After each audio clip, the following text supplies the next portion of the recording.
would take out of this is that it's not a map that favors just run and gun. Okay. It's a very compact map, and you really need your executes to be almost damn perfect for any of this to happen, right? Okay, so Consulate is Rogue's pick.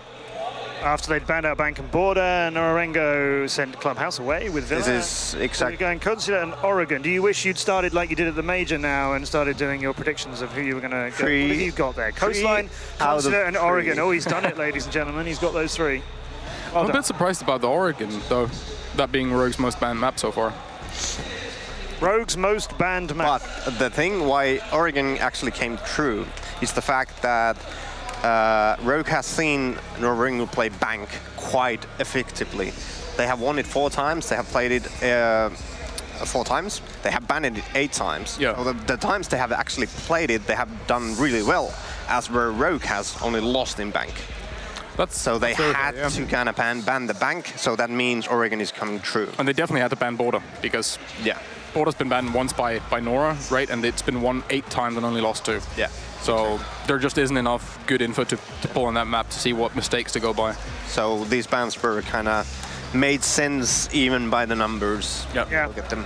8 times on a map in a season.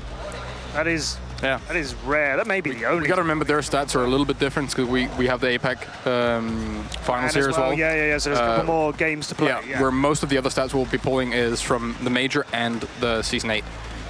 So Nora-Rengo came into this off of their 14-game season, and it's a little bit different over in these sub-regions that we had. So in the Japanese league, Nora-Rengo played their 14 games, but unlike how we've been doing it in Europe and North America and so on, where they've been playing 1 game a week and then playing all of your opponents once and then playing them all again, out in Japan what they do is they play their matches back-to-back. So you play your opponents on a map and then you play them again on that. So you're essentially doing a best of 2, but they all count individually. So there's still 14 games separately counting.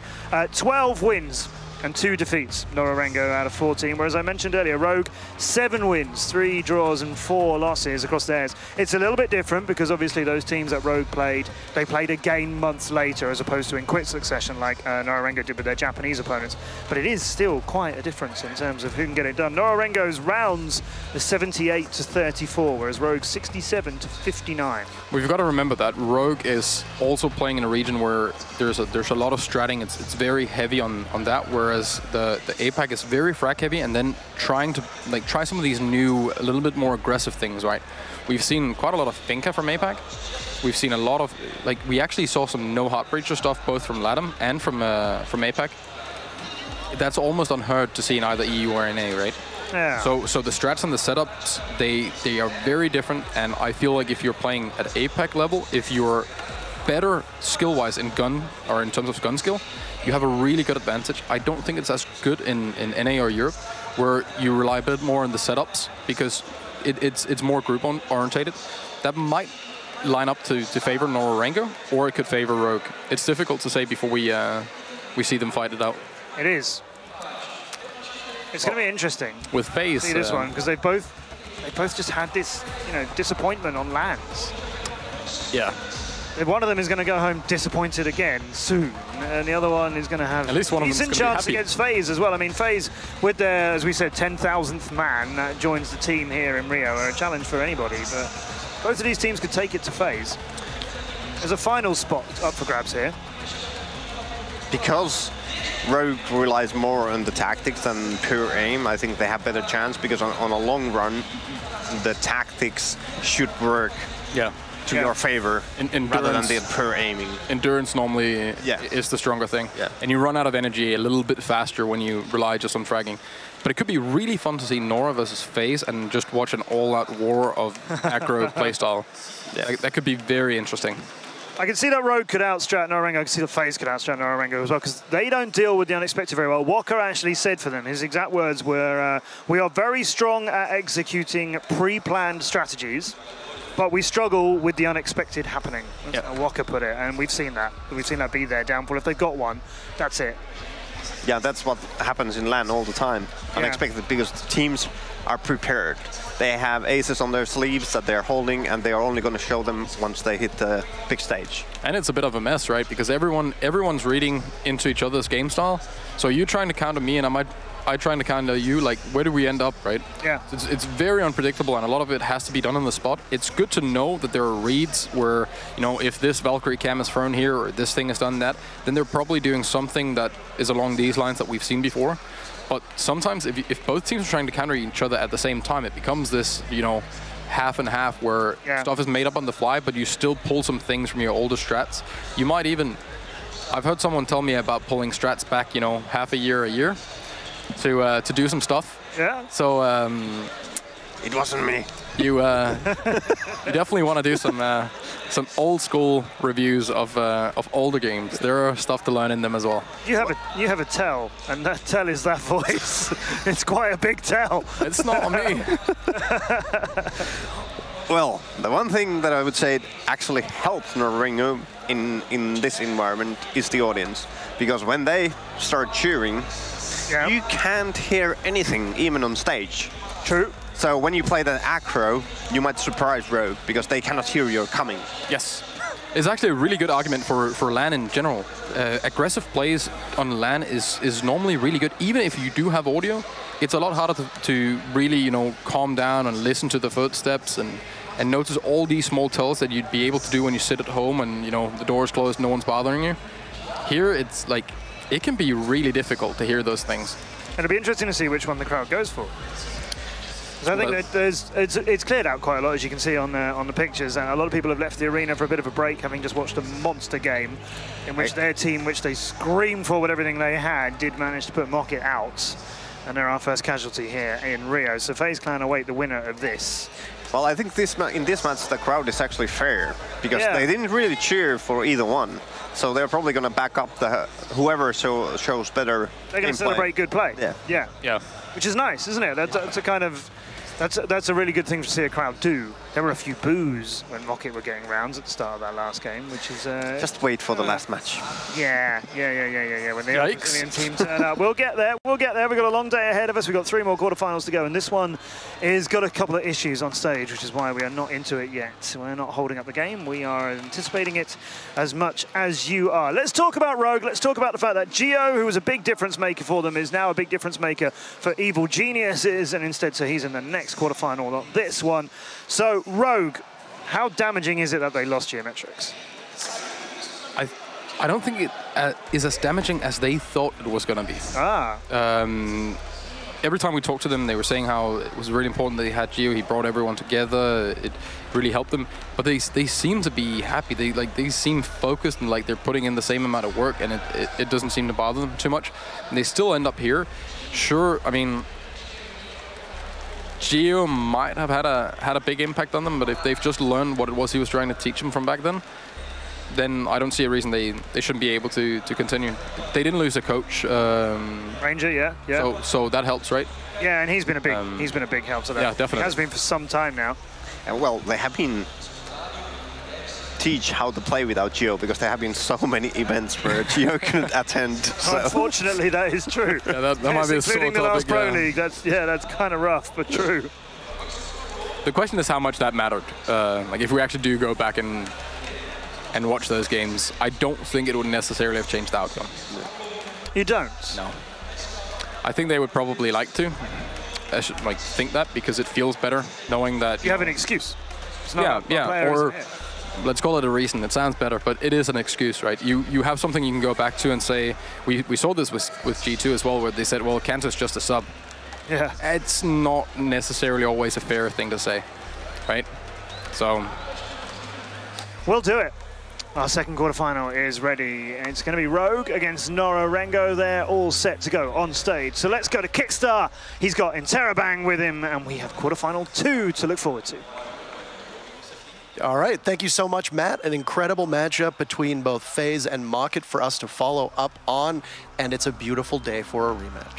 Yeah, it certainly is. Nora-Rogue, definitely an exciting one. It was really well put by our analysts. You know, you've got the second team out of North America that has just struggled every time you get to a LAN event versus a team from the APAC region, which is very much in the same ballpark. You know, never able really to put their best foot forward and make it that far. Yeah, I mean, we've seen APAC as a region seems to get better and better. We had the Paris Major where there's a bit of a setback, but at the same time, Latin America only had one team make it through to the quarterfinals as well. So you can really say that, was it necessarily a setback? Was it just a really competitive environment? Nora-Rengo now comes in with lots of tools at their disposal.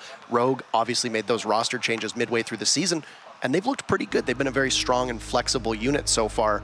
I think it's going to be a pretty even matchup between these two teams, and I wouldn't be too surprised to see it go the distance. Yeah, I definitely expect the same. I mean, we're going on to Consulate as the first map, as you guys saw, and it was, as was explained by the analysts, you know, this is a map that actually statistically favors Nora-Rengo, believe it or not. But something to keep in mind about those stats is that, of course, they are true to your region. So that's Nora in APAC versus the stats from Rogue in North America. And as we all know, North America, statistically, one of the closest regions out there, period.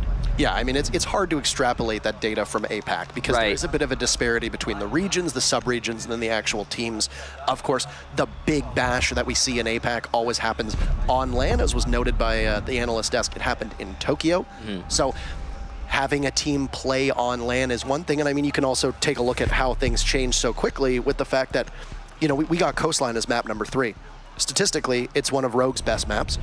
It is also one of Nora-Rengo's best maps, but if you look back to a couple months ago, this was their most banned map. They'd banned it 13 times, and they had a losing record on it, and how quickly things changed to become this indomitable force in APAC where they looked really good on a new map. So heading into Consulate, I think you can kind of shake up a lot of your expectations and come in expecting this to be a completely different setting.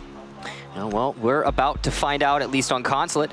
Top floor defense to start things off for Nora-Rengo, and we've got a good lineup of operators on both sides. IQ being brought, of course, to try and counter the Valkyrie, but interestingly, Waka's actually going to 6-pick off the Valkyrie onto a Bandit. That's especially curious. I have to imagine he's not. No, he is going to finalize it. So he's going to the top floor on the first round. Usually, when you bring the Bandit, you're going to be defending basement. And Valkyrie is universally useful on the on Consulate. So just a kind of an odd operator selection from Nora to start things off. And Rogue, I mean, they still have the IQ, but that's definitely not going to hurt, despite the Valkyrie not being in play.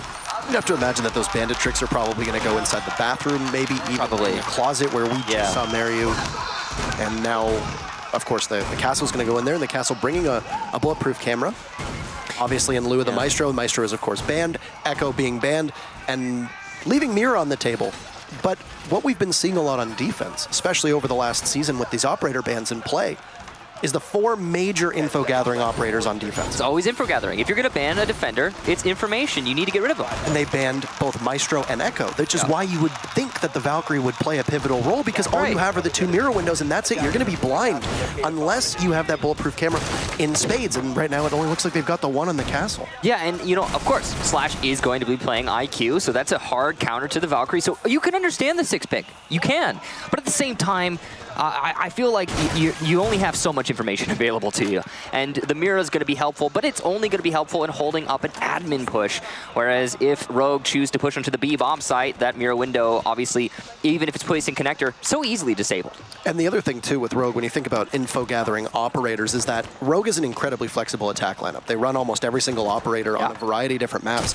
One thing that we've been a bit quick to point out about teams when they run IQ is that the reliance on her gadget falls by the wayside about halfway through the round, not with Slash. Slash is excellent at being able to give the information to his team and enable these pushes, but things will start off nice and loud as Waka blows Eclipse up. Fortunately for him, the sledge can't even make it inside of admin before he meets his fate. Yeah, that is a great start for Nora-Rengo, and I believe either a pre-placed C4 or just a toss from over by Cafeteria. Whatever the case, though, good utility usage from the Japanese. Now, Rogue are set up pretty well inside admin office, and they are gathering for information. They have plenty of time, so there's no rush, really. But they've lost those grenades, which means when they start the actual site push, there's a lot of utility that's going to delay the push, especially at the top of Visa stairs in all likelihood. It's going to aid JJ quite a lot as he attempts to hold the hard angle inside of A. A lot of this is going to come down to Slash on the balcony. If he can take down the Mira inside a projector, then he gives his team a huge advantage and enables the push into sight, as well as the smoke placement from Shuttle. But again, as stated, Rogue has so much time to set this up perfectly. And I mean, they've got utility in spades. There's a minute to go. JJ's going to get a kill on the Slash, so that will be Rogue losing their second member. And you mentioned that IQ playing out on the balcony. not going to be able to do much with the mirror windows and connector, will largely be avoided for the time being. First logic bomb will come out for the Dokkaebi, and another for Nora-Rengo now as Waka picks up his second kill.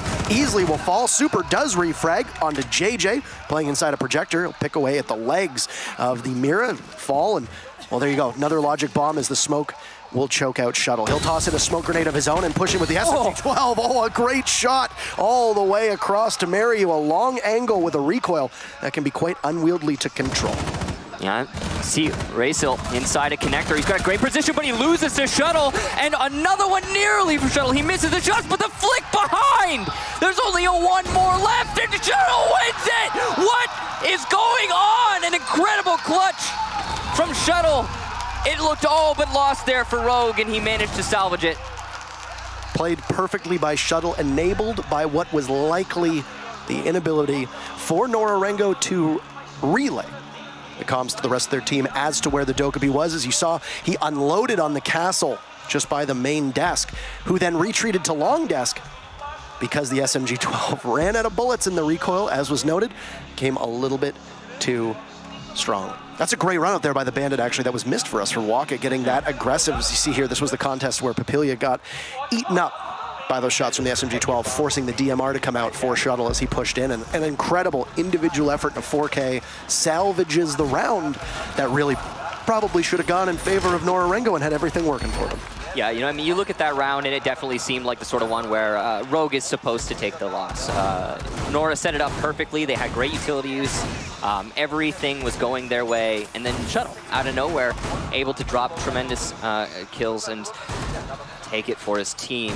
Now, something we've talked about before, and I'll bring up again, Rogue as a team is, statistically, they have no real standouts. You look at how they play, and I think their major strength is that any single player on Rogue can stand up when it's necessary. And I think, you know, you could point a finger at Shuttle and say he's absolutely insane, and that it's true. After that round win, I think he proved it. But I think the really amazing thing is that anyone on Rogue at any moment can be Shuttle in that moment. Very, very well played. And I also want to point out the fact that you saw the utility and commitment that Nora-Rengo gave over to Cubby over by the console side. Yeah. They just stacked bodies inside a projector, and with the mirror window there, of course, that was a big focus for Nora-Rengo.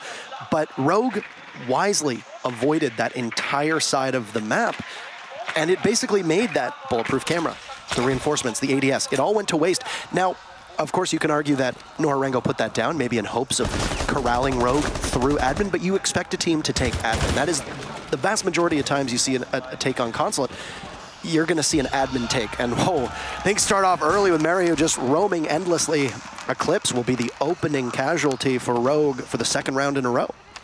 It's not a good start for Eclipse so far. But, Rogue have chosen to attack this from a different angle. They're actually going to be pushing yellow stairs. Although, as you can see, the setup from Nora is perfectly devised to stop the yellow stairs push. You got a mirror window facing into the bathroom. Bathroom wall is open, but not so that you can rotate through it. The castle barricade would have helped, but it's been destroyed. And Shuttle will get another frag onto Papilla. That's 5 for him so far in this match, and he's been really performing well. Mirror window disabled means Slash can play inside of bathroom, and he's just looking for an angle into A. Unable to find it just yet.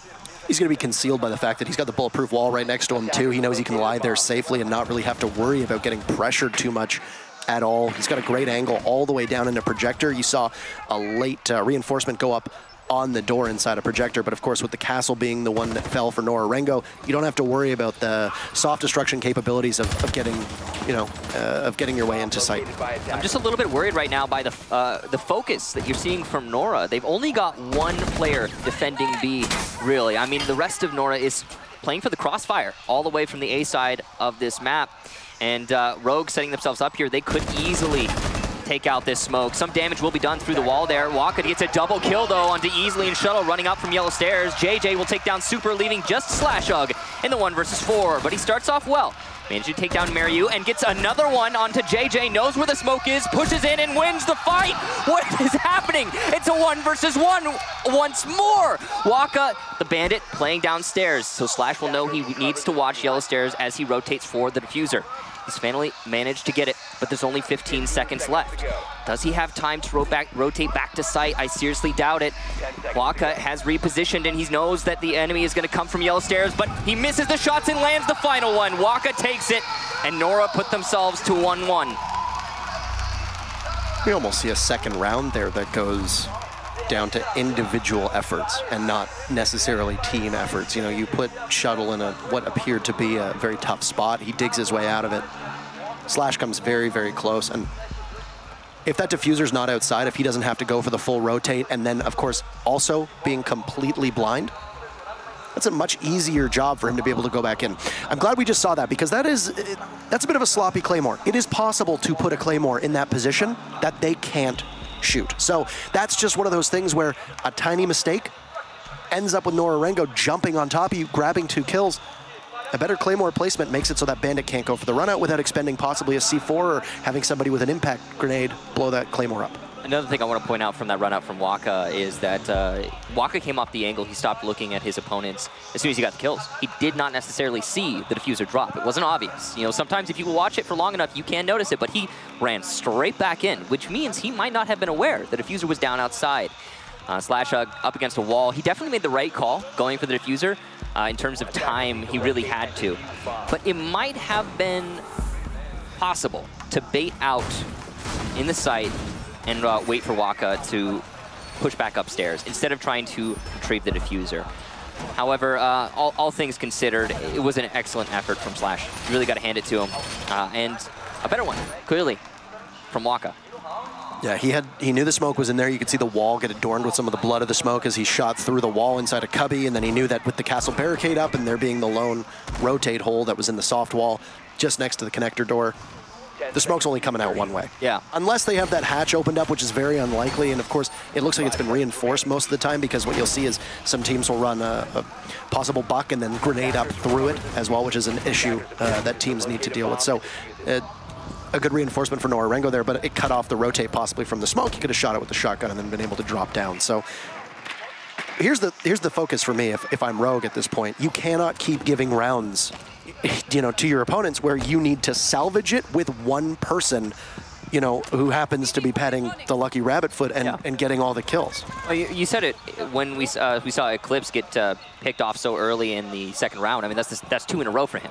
You know, you really need everyone to influence the round in one way or another. You know, whether it's droning your teammate into admin office, or you know, getting the pick in admin office on the roamer, or if it's, you know, thermiting a wall, whatever it is, you need to have some sort of contribution. And when you lose bodies filled with utility and potential to kill opponents so early, having done none of that, and it really does hurt you as a team. Waka, long angle, not going to find many shots there, just the one it looks like on Shuttle. He takes a little bit of damage though. It's a good weapon, the K1A, for a longer range engagement, though without the headshots, it's really just not lethal. Clips inside a connector here, just looking to see if he can possibly tag up on that vigil, but the impact grenade will go off and sound the alarm for Waka, who will drop through the hatch and now promptly rotate back up onto yellow stairs. Oh, he'll get the down and cannot secure it. That's a beautiful trade from Shuttle as Eclipse does fall, but Shuttle gets the refrag. Important. But this is now the 3rd round that we have not been able to see the sledge really accomplish all that much. Those frag grenades will go to waste, essentially, and they've been the only set of frags that Rogue has been bringing. Yeah. You see Mariu there inside a bathroom. That is going to be really powerful, especially because there are no grenades to get him out of that corner. You do have the Zofia, but it's, of course, not as good without the sledge. Now, you can see they are trying to focus on clearing into bathroom right now, and Mariu's going to fall back. So 4 anchors on the site. Nora's in a good spot, especially considering there's only a minute left, and there isn't a lot of control that can be established on the basement. No thermite in play. Now, we've seen this a lot from Rogue. They tend not to bring the thermite these days, but it is going to hurt them attacking downstairs. Easily would run a Thermite from time to time. Super's been the one who's been designated as the hard breacher and usually diffuser carrier. That's exactly the case in this round, and Hibana makes it a little bit more difficult. One of the logic bombs from Shuttle will go out, and finally, that garage door gets opened up. But tick-tock, it's 30 seconds to go. 1 round of XKROs left from Super. It'll go to open up a window, and a nice long angle that will go all the way over top of the black car. Slash still trying to go for the clear, but it's the ACOG Mariu who will down Super. The hard breacher's done their job, but diffuser is down, and Rogue will need to retrieve it. There's no Jaeger on the board, so these projectiles will do a lot of work, and easily will try to take a fight with JJ on his back, but JJ will prevail. Slash is there, and Mariu will get the final kill, trading off his teammate, and Nora-Rengo will take their second round in a row. As we talked about, Mariu, one of the top performers on Nora-Rengo. Just individually really does stand out, and proving his worth in that round. But as a whole, Nora played excellent. You got to hand it to him. And managed to lock down not only the site, but also the bathroom, and have a decent roam on the top floor as well. Lots of delaying action going on from Nora in that round. And one thing that really scares me is that Rogue, for a solid minute, did not know that Mariu had fallen back to the site. They were still afraid of the bathroom. And it takes but one person to drone that out and determine, hey, there's no one here anymore. We can move on and pressure the site itself. And of course, you know, again, not having the Thermite, I get it. You know, Hibana, just as good in some circles, but attacking onto a Consulate garage, it's going to hurt you. It's one of the few maps where we'll often comment saying that you almost need a Thermite on almost every single site. He's very applicable, especially on when you're looking at that garage, as was noted. But I mean, the garage is now locked, so a moot point, and because it is the third round, due to the way that we cycle through the rotations, or we rotate through the sites here, we're not going to see garage again. Yeah. So it's off the board for good. We can possibly go back upstairs to console office after this round. Of course, now there's a 4th site that's been added to Consulate. Usually, once you win console office and garage, you have to go to lobby. It's not really the case anymore. There is a 4th option, but we really haven't seen what impact it can have on a game. We're going to go to the lobby, and I think one thing that's interesting to know, and I mentioned this at the very end of the previous round, there was no Jaeger on the board. Sledge, who would likely take up residency inside a piano, starts sledging away at the floor, and then of course have the frag grenades available to drop down onto anybody. Coupled with the Zofia, well, that's a great opportunity to get maximum value out of those projectiles without having to worry about the ADSs of a Jaeger. And once again, we're going to see Nora-Rengo forego the German operator. So you look at the smokes from Dokkaebi, you look at the projectiles from Easily Zofia, and then you look at the frag grenades from Eclipse, and you can get a lot of value out of those, like I said. The key is Eclipse needs to survive past the minute of this round, and well, he's going to be tasked with entry yet again and look to be possibly heading over towards console office, but no, he's a bit of patience here on Repel. He's watching for a run out. You know, that is something that we've seen catch and trip up teams so far in this tournament. In the first map, actually, previous match, it was something very powerful that both teams use is just, do something unexpected, you know, and try and gain an advantage. Waka will fall back through the broken drop down into the site. So I guess good utility usage there from Eclipse. He didn't get the kill onto Waka, but he did force him to fall off of the top floor. And Rogue will start to drone that out now and make the determination that, hey, we have control of CEO, but they've still got 2 roamers to contend with upstairs. And Waka does have C4, so if there is a repel from Eclipse, for example, Waka could potentially get a kill pretty easily. Looks like the call has been made, or at least he heard the repel in, but the C4 will not come out immediately. He's going to save it, be a little bit more cautious. Mark's going into the A bomb site, and shots going through the floor to try and catch Waka, but he will just fall back to a safer location where his teammates are covering from above still. That was a tough angle to hold from the SMG-12, but there you go. Eclipse, a successful entry, and round of applause as Papilia will fall for Nora-Rengo. You take the Legion off the board, and the Sledge, who is now holding the diffuser, not Super, has been able to work inside of console office. Now with that sledgehammer, he can bust open the floor as much as he wants and create major headaches for the defenders playing downstairs. Raisel will try to get back to site as best as he can. Waka finds easily with a C4 and will now rotate towards the lobby. Downstairs, Raisel's trying to get back up through these spiral stairs. Waka will find yet another kill. He's just getting warmed up, playing inside a lobby, watching the drop hatch to see what happens. Shuttle and engagement with the pulse, so Mary will come out ahead. It's perfect time to reload and inadvertently shoots the cell phone at the same time. Super tussling with Waka inside of that main lobby. Super will walk away. Just a tiny bit of damage. Waka taking a little bit more, waiting for the head to pop up so that Type 89 can promptly remove it. But there's no bite from Nora-Rengo yet. Perfect time for a logic bomb though, and Waka jumps up. Super's reflexes can't land, and he'll have to head back. But Waka does get picked off by Shuttle as a drop from Rogue is going to come towards the main lobby. Raisel racing towards the back of the site. He's going to get one with that SMG 12 or SMG 11, but there's Eclipse to grab another. JJ, no, you blow yourself up! And the round falls by the wayside, setting off that logic bomb, and just unfortunate. Rogue gifted that round. I think unfortunate is the perfect word to use to describe that round as a whole. Nora, they had some good moments, but some better ones from Rogue. The fact that they were able to clear out CEO and all they lost in that process was there easily. You saw the C4.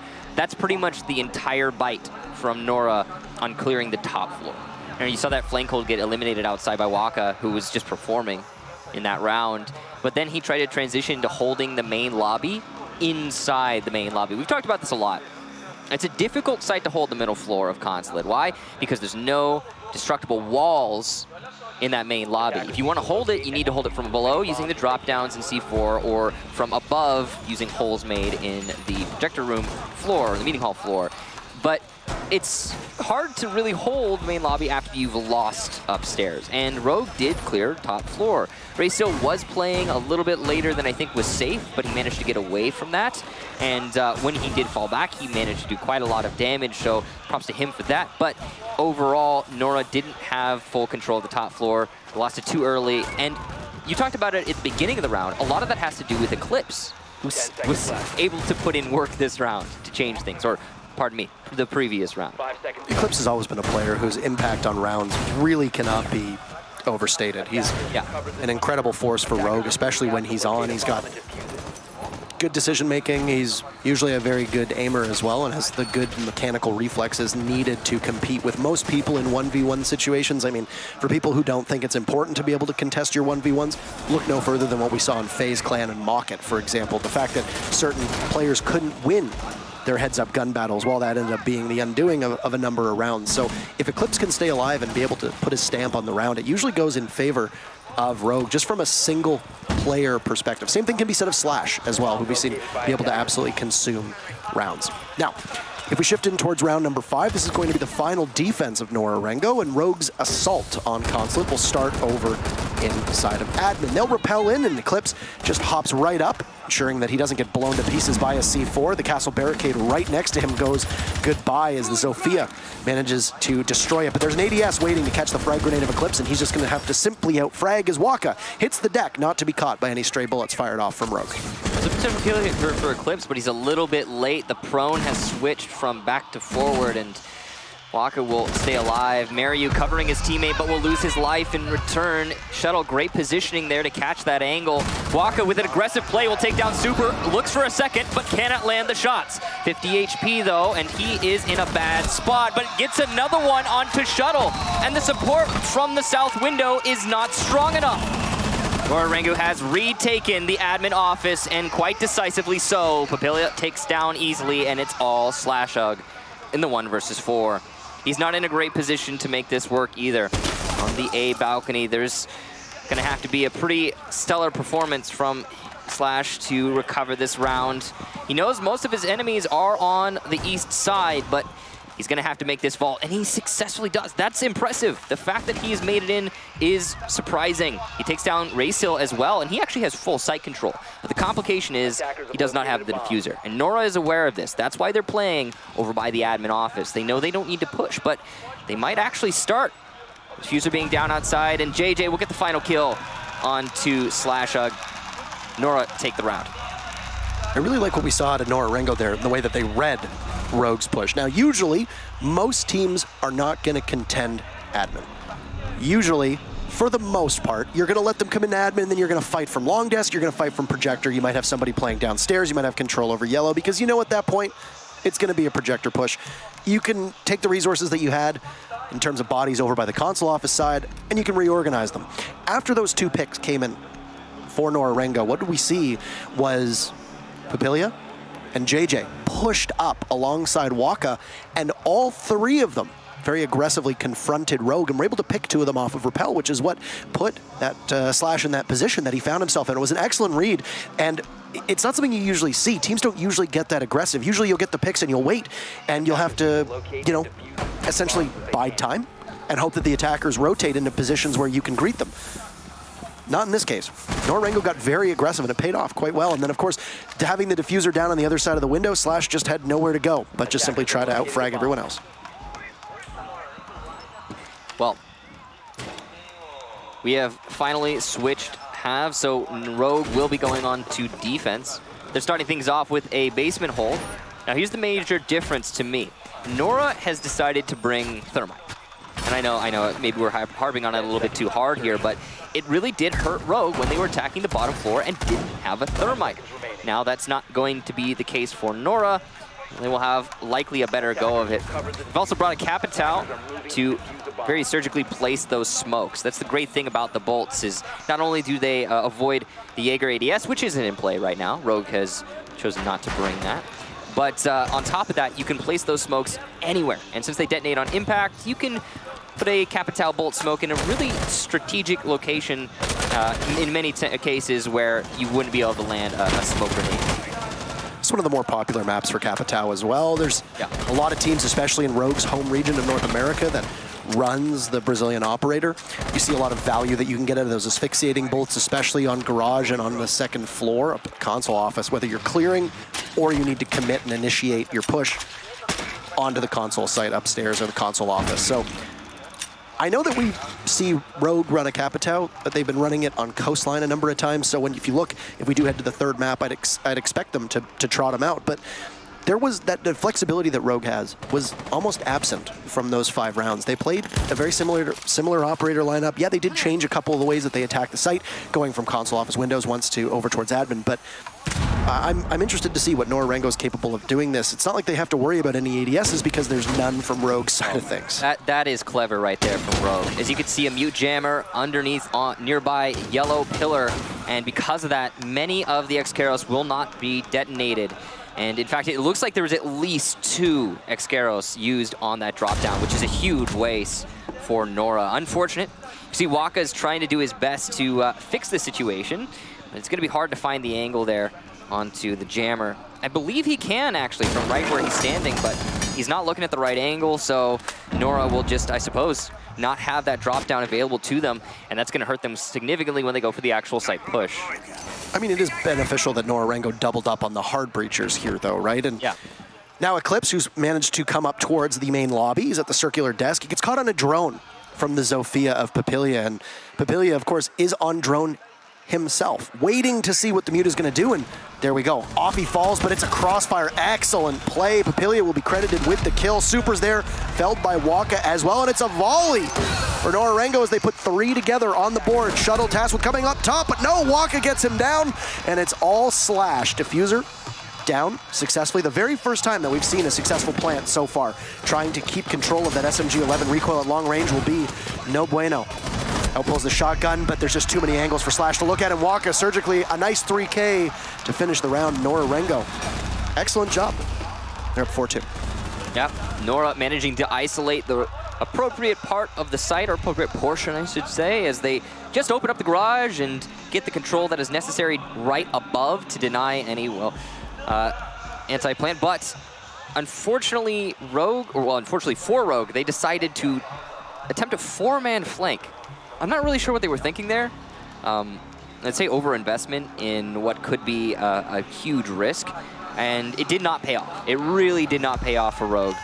Too many people caught out of positions. The fact that Nora had an excellent flank hold there, Papilla, on his drone, not holding it, using his gun, choosing to gather information before he jumps into an engagement. It's a really smart play from Nora overall to take that round, and a really ill-advised retake of the top 4 from Rogue. Yes, so Rogue is going to take their tactical pause here, Michael, to recuperate, I suppose, and recover, and try to really find what's going on. Now, I know that the sample size is a little bit small, because these two teams haven't met all that often. But if you look back to the last time these two teams sparred against one another in Atlantic City, Shuttle was playing on the team, but was a stand-in, of course. It was, as was noted by that beautiful Siege GG pop-up. And if this is, because now it's kind of starting to get towards middle of the day on the east coast of North America. If you're not following, Siege GG has been providing all of our stats for us at this event. They've been doing a tremendous amount of work, and they deserve all the praise and credit that they get, so thank you to them. But outside of that, Shuttle was a stand-in, obviously. Bit of a different circumstance. There were no operator bans. The map pool was completely different, but Consulate was the very first map that these two teams competed on. Nora-Rengo was up 4-1, and Rogue stormed back. And we've seen Rogue over every single matchup they've had this season. Every single time that they've been on the ropes, they've been able to bounce back. We saw it in the final 2 weeks of North American Pro League when they looked like their window to make it towards the playoffs was all but gone. SK Gaming and Evil Geniuses looked like they were in the driver's seat. EG claimed their spot, SK didn't, and Rogue still managed to come out with it. Surprised a lot of people, I think. And that's why Rogue has been one of the most consistent teams. But this Nora-Rengo lineup, they look comfortable, they look confident.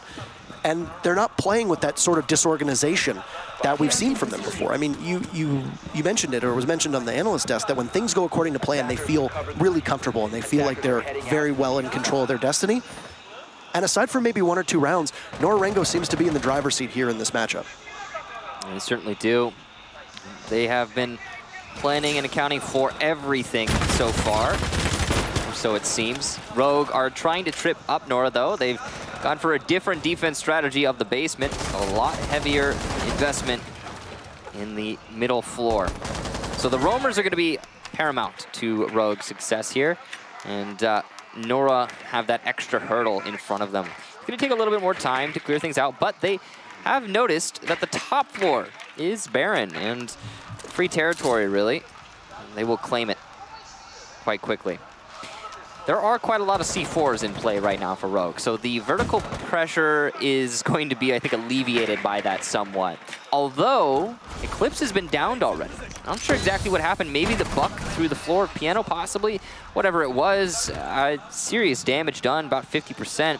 And that is not a great start for Rogue, though, very luckily for them, they were able to salvage Eclipse, and that's really important. I think the story that's being told to us right now is that Eclipse was playing up on the main floor bathroom on the mirror window, and he took some damage there and hit the hatch and dropped, and then was picked back up from his team. Yeah. So that's where you expect a mute to play. Of course, you'll sit inside of that main lobby bathroom. You've got the mirror window in front of you. It'll give you a lot of angles to look out on the piano, which is an important part of the attacker's portfolio when they're looking at investing in this site. Now, Eclipse has managed to rotate all the way up top. He was looking like he had a great opportunity to drop through the hatch inside of main lobby. He'll get picked apart. Shuttle will get a kill from Rogue's side of things on the Papilia. So you've downed the Zofia and you've lost Eclipse's C4 as well. And we're back at 4v4 with a minute to go. So we've been seeing that a lot from Rogue while defending the basement. Time and time again, they'll try to late roam and flank their opponents, but Nora's covering every flank. But what just Raysil with the team kill onto Waka. He will take down Super flanking opponent, but he goes down as well to the hole that was made earlier by Slash. Excellent pre-placed hole there from Rogue, and it definitely pays off. Slash will eat some damage from Mariu, but I think the damage is really done to Nora in this case, and Mariu eats some more from above. Again, those late flankers from Rogue do a lot of damage. JJ looking for some entry frags, but he's not being given any opportunities. I mean, a mirror window and security is a great position to have it right now. Everyone on Rogue is back in the site, waiting for the final push to come. Mariu with very little HP. He does have full utility. He's going to bring out the smokes, but it's bad timing as easily peeks wide and takes him down, gets the double kill, and Rogue take the round. It's that puzzling interaction that happened with Waka and Raysil up top, just outside of the main bathroom by the main lobby. Very confusing. Super jumped around the corner to peek Waka at the perfect time, and Raysil with the angle all the way in piano saw it, but the Bucka Waka moved and got hit by the Hibana, and that's not the greatest of circumstances for Nora-Rengo to find themselves in. Here it is, and the Buck just moving as he saw Super jump up. Now, Raysil did get the kill, but then decides to stop on the exposed metal bars which was made by Slash, as you'd mentioned, and then got killed by the smoke. I don't know if that was stop and catch your breath, stop maybe the team speaking to each other. That's, of course, just speculation, as we don't have access to their team comms. But you basically traded off 2 operators for Super at that point. That's a good trade for Rogue, and they walked away from the encounter with an advantage. Yeah, in all fairness to Raysil, I mean, they didn't make those holes. It was the defense, so I guess it's forgivable to not expect them to be there, though it is a pretty common one, we have to say. When you're holding onto the bathroom as a defensive team, you set up those holes in the hallway outside a bathroom so that someone from below can support your bathroom roamer. And yeah, I'm surprised it wasn't predicted, though Nora's still in the lead. One thing we have to keep in mind is that that setup overall from Nora looked pretty good.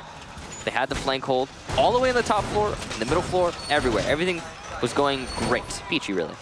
And then the team kill happened. And then it all just sort of spiraled out of control from there, especially considering Raysil, again, kind of gave his life away for free. So it was not, it was a kind of a cascade of errors, a series of unfortunate events for Nora. And they're still in the lead despite that. So we'll be going to attack the top floor here. Now, this is the first time we're going to be seeing Rogue defend the top floor. They've gone to the basement twice over. And the 1-1 there, but this is something just a little bit different. It brought the Valkyrie, and something really big here. Nora does not have an IQ, so potential Valkyrie cams outside might be a lot more powerful and harder to spot.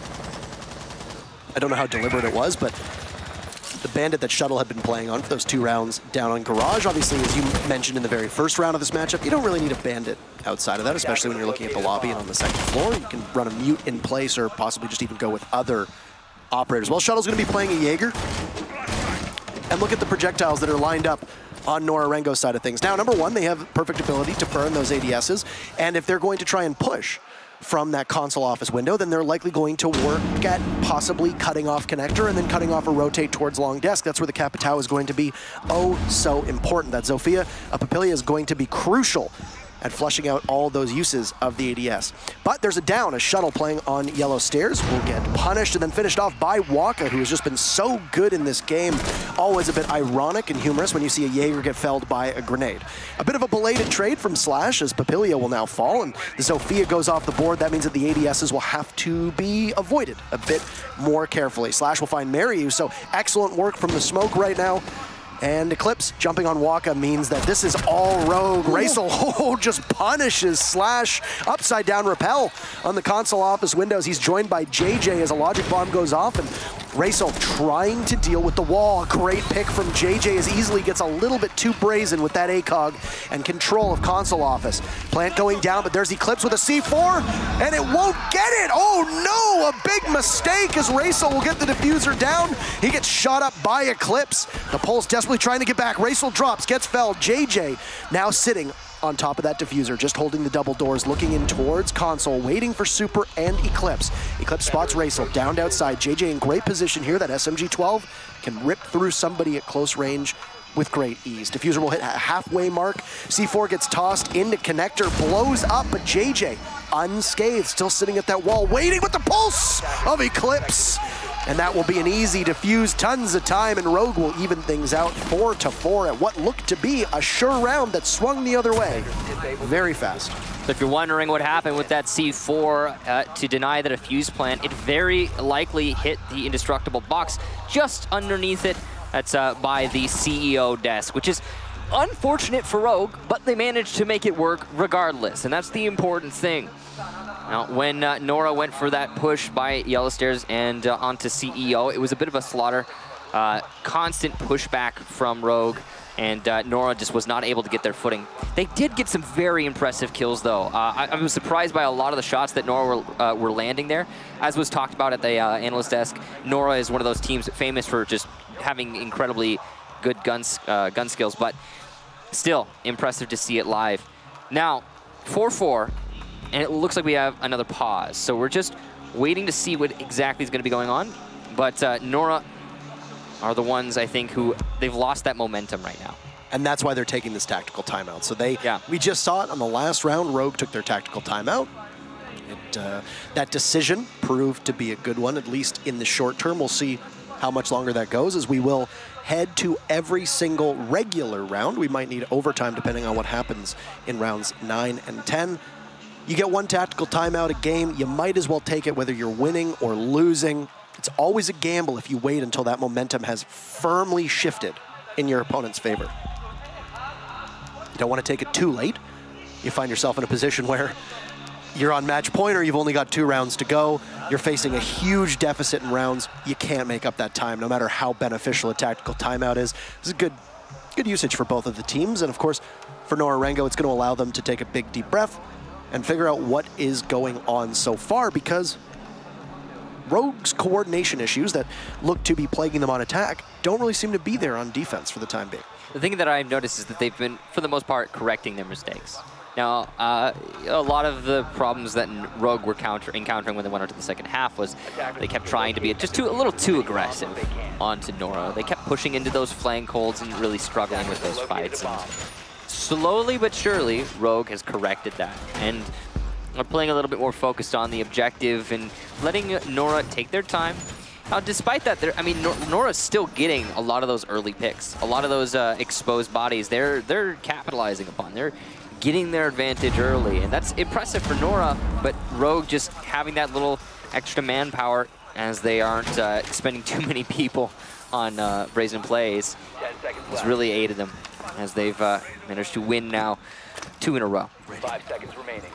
And the one thing that we mentioned, or I mentioned about Rogue, the flexibility on attack, is I eat my words right now, so forgive me if I'm a little quiet over the next couple minutes, is that the flexibility has actually been on defense. Over the past season of Pro League, Rogue has won more rounds on defense than on attack. Now, I think there could be a pretty credible argument that if you look at the sample size of the maps they've played, by and large the maps they've played, you're expecting the defense to do quite well. But, I mean, Rogue made the most of it, and this is a team that tends to thrive very well when facing the coordination or lack thereof of teams on attack. The defense right now is a heavy, heavy investment over on the admin side of things, being spearheaded right now by Easily as the Jaeger runs around through all of the windows, joined by Shuttle on Vigil. They managed to see one drone, and there comes a repel from Papilia right inside of admin. But Easily has fallen off at this point. Just a couple warning shots through the soft wall over the stairs, heading towards admin. And Rogue is going to concede all of this ground, and they've managed to fall off. They've burned about 50 seconds at this time, but they haven't been able to find anybody on Nora-Rengo's side of things. Yeah, it's been a bit of a scarce exchange so far. Both teams challenging each other, but no one willing to fully commit to a fight. And so you see Nora, I guess, come out on the top in that exchange because they've got plenty of time. They've got the control that they bargained for, and while they are very exposed to a potential rush right now with 3 people droning, they are not going to be rushed. And you can see that Rogue are just looking to hold things up. Shuttle will get the first kill and a second as well, but refragged swiftly by Raysil. So you do have response here from Nora, but that's a lot just lost there. And it all thanks to one player inside of Meeting Hall. JJ, one of the most influential players in this round, needs to do some work from that balcony. But he's just eating away right now thanks to the gas canister from Slashug, and he will finally die. 1 minute left, but in a 2 versus 4, what can you really hope for? Attacking the middle floor, losing so much on the top. I mean, they still do have one of the best operators for attacking that floor, which is going to be the Buck, but Waka downstairs is not going to be as useful or effective in that position. Through the main doorway is going to be Raysil, picking apart at Super and finally getting the kill onto the feet of the Mute as he tries to escape, but it will be in vain. Now Waka positioned on yellow stairs, spots the goo mine and slowly ascends over towards Piano. Of course, Piano and Buck know each other very, very well.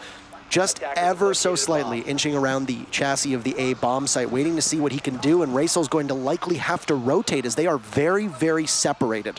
Raysil does have the diffuser in hand, so if he goes for the plant, he'll need some cover, and Waka will try to give him that, but Eclipse will take out Raysil as Waka eliminates Easily, and it's a trade, as you see Slash and Eclipse just trying to hold off against the rising tides. Through the hatch will drop, but Waka gets picked off by Eclipse.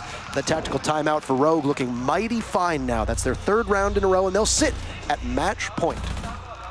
And when we saw 4-2 advantage Nora, and now we're all the way to Rogue 5-4. It's been a while since Rogue has had the lead, but here you go. Very impressive comeback so far from Rogue. It's not done yet, though. They still have to win one more if they want to lock it out, and Nora could easily get that overtime. Though, I mean, okay, I gotta be honest, the only attack round we have seen Nora win was the very first one, and it was under the basement. And why did they win? Because Rogue ran into Nora's open arms. You know, 3 at least defenders rushed their way upstairs to try and retake into Piano, and each and every one of them got caught by the flank holds. That's the only round that Nora has won on attack. And ever since Rogue stopped throwing bodies at you know, an unwinnable fight, they've been winning consistently. I mean, and that's why we have 3 in a row from them now, and that's why they have them on match point.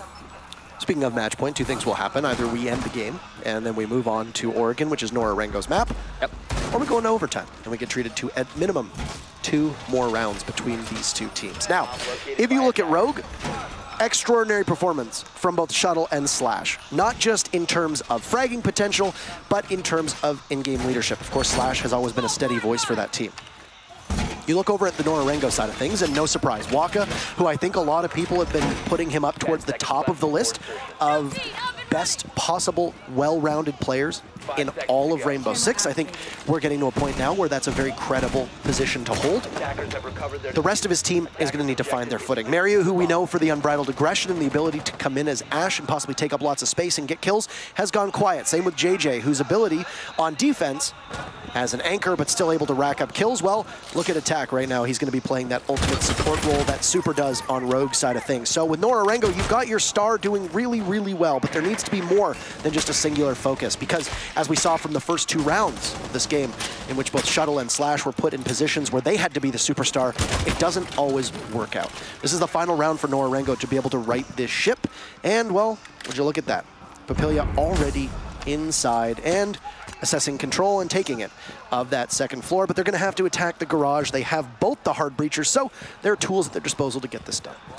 So the last time we saw this, Rogue managed to take it, but just before, Nora got a successful attack. The difference, again, in play there, the reason Rogue were able to win the second time round is that they did not rush upstairs after it was lost. So if Rogue are able to just engage, or yeah, I guess, be a little bit patient this round, we're probably going to see a similar result.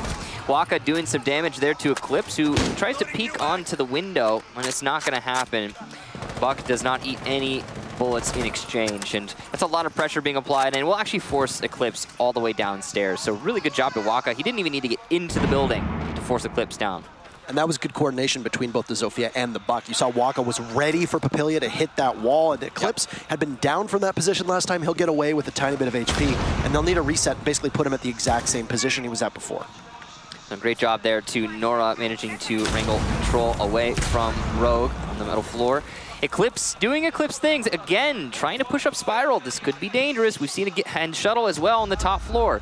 So this all comes down to, will Nora have the flank hold, as they have had every single time they've attacked the bottom floor? And will Rogue be able to fight past that flank hold by extension? So, of course, that'll come down to the moment of truth. It's still a 5 versus 5 in the final minute. Nora in a great position, but Rogue also. You see the Mute wander right into the crosshairs of Raisel. He'll start things off with Eclipse falling. Wasn't much HP to deal with, and Shuttle will now need to hurry back to site as Super gets called in as well. Initiating the execute, JJ starts to plant. Shuttle catches 1, and there you go. Shuttle with 2, easily climbs in. Raisel doing all the work he needs to, but where is the defuse going down? We'll see a drop, and there's Slash hipfire kills. JJ very exposed with the match on the line, falls off a successful plant. But it's a 1v2 that favors Rogue for the time being. Smoke will choke out JJ as he looks to come back, but Super, an explosive end to this matchup, and Rogue will come away with Consulate. 6-4, and we move on to Oregon. Nora-Rengo's map. We'll see what they can muster. Impressive job there to Rogue. Really couldn't do anything right there at the end for JJ. I mean, gas canister one way and explosive the other, and there is no recovering that. A nice try for Nora, and it definitely looked like it could have been overtime at the end, especially considering the way that Rogue were playing on that retake of the top floor. Something that, again, very predictable, very much repeated by Rogue, is that they kept trying to retake upstairs, and almost every single time it didn't work out for them. Yeah, the only time it really did was actually when Raisel got the team kill to his teammate. So I think a change of pace for Rogue might be what they need in order to see more success moving forward on Consulate, but that's for another match, another time. Now we have Oregon as our map number 2 coming up. Now, Oregon is going to play out very differently from Consulate in the way that we're likely going to see these teams work with it. Number one, almost unthinkable that we go through the ban phase without a Mira being taken off the board. Now, Consulate does happen to be a map where Mira sees a bit less or lower ban rate than on other maps because teams don't always run a Mira in every single strategy, but you got to expect she's going to be banned. Also, those information gatherers that we were talking about with some moderate plant denial, if you're an Echo or a Maestro, one of those will likely go as well, but Oregon is not going to be as loose as I would imagine Consulate. It's a bit more structured in the way that we're going to see teams defending, especially that middle floor when you look at Meeting Hall, whether you have the bomb site inside a kitchen, whether you have the bomb site in tower, or of course, probably the most common bomb site downstairs. We've even seen some teams, especially in that FaZe Mach-It matchup, throw a lot of bodies on that second floor, as Latin America teams do when defending downstairs. It's a very common thing, indeed.